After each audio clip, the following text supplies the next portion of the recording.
The loss to Australia in Melbourne has dented India's chances of making it to the World Test Championship final. And while there was heavy criticism for India's overall performance in that test and all that happened on the sidelines, there has been another episode that's gained controversy even after the test has ended.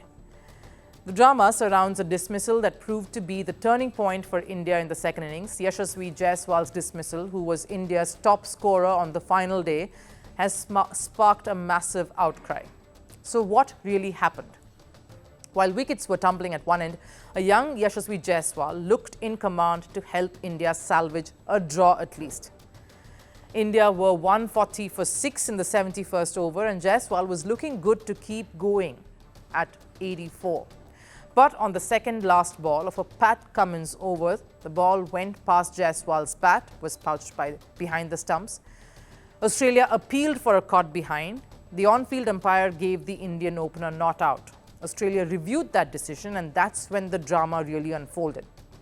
Third umpire, Sharfadullah, did the whole routine checks to see if there was any edge.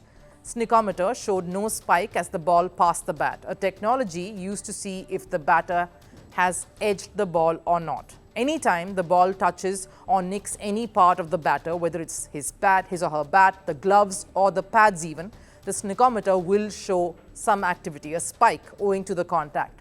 Basically, it said that there was no contact here.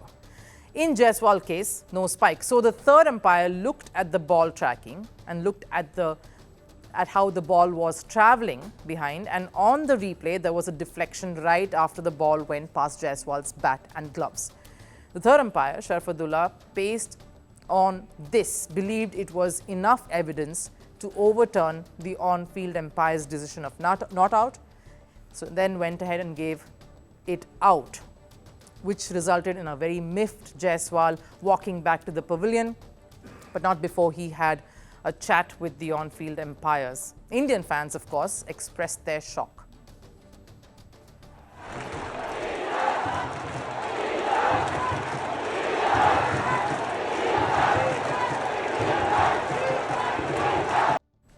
That's, of course, all the fans who were at the stadium, and that chant where they're calling Aussies cheaters lasted for close to 10 minutes. Following Jaiswal's dismissal, the Indian batting collapsed as they lost the remaining wickets, and that too with just another 15 more runs on the board. So that decision has sparked major controversy, with former Indian cricketers and other top voices weighing in on about that dismissal. If you're using technology, then use technology only. I always say that this is an optical illusion. Snicko is a straight line, so it is absolutely not out. Otherwise, don't use technology. If you're going to go with optical illusion, then don't use technology at all. It's simple. Yashasvi Jaiswal was clearly not out. Third umpire should have taken note of what technology was suggesting. While overruling field umpire, third umpire should have solid reasons. And the outcry soon, of course, made its way to the internet. Fans bashed the decision and called out the match officials.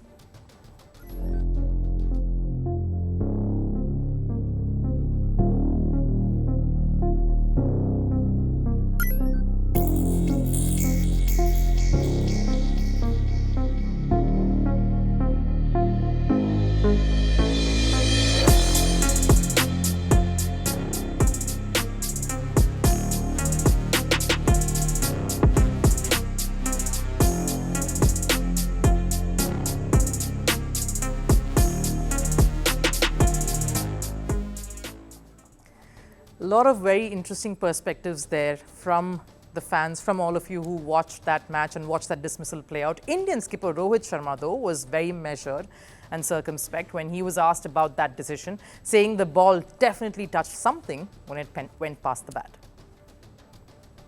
Look, I really don't know what to make of that, because the technology didn't show anything. With the naked eye, it seemed that he did touch something. I don't know how the umpires want to use the technology, but in all fairness, he did touch the ball. And it isn't just the Indian skipper who's defending the umpire's call here. The cricket world has come to the third umpire's defense, a lot of them.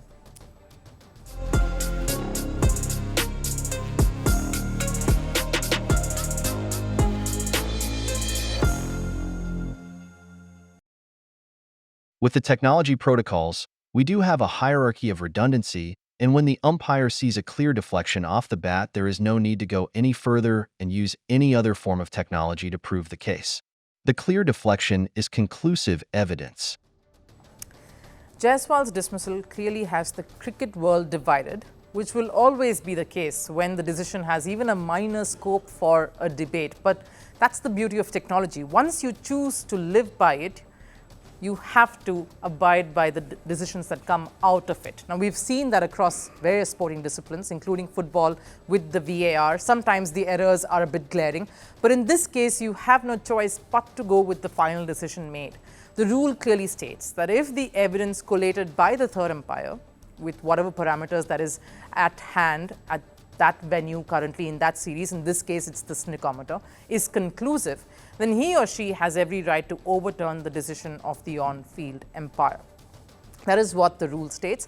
In this case, even though snicko was unclear, it didn't show any activity, didn't show any nick, the visual evidence of the ball clearly showing that it deviated right after contact was enough evidence for the third umpire to confidently overrule the on-field umpire's call. Now, I understand some of you fans are upset, but that is how the dice rolls. Crying foul over the Jaiswal dismissal will not undo the fact that Australia was clearly the better team on the day. They outplayed India. That Jaiswal wicket was unfortunate. It came at the very wrong time. Had he continued batting, he could have saved the test, but that's just people grasping at straws. There is no place for ifs, buts, and could-bes and maybes in cricket or any sport. India has a huge task ahead of them at this point, and they should look at what lies ahead than have a glance at the rearview mirror. So what needs to happen for India to make it to that World Test Championship final? That's what they'll all be thinking right now. They need a win in that final test, which happens in Sydney, and hope Sri Lanka beat Australia with the score lines of 1-0 at least in the 2 test series at their home. And that's quite a tough ask. So what India needs isn't any clarity on that Jaiswal dismissal. That's in the past. That cannot be overturned now. They need to see what they can do to overturn the result that they got in Melbourne, to see something else come out in Sydney. And some of the angry fans need that reminder as well.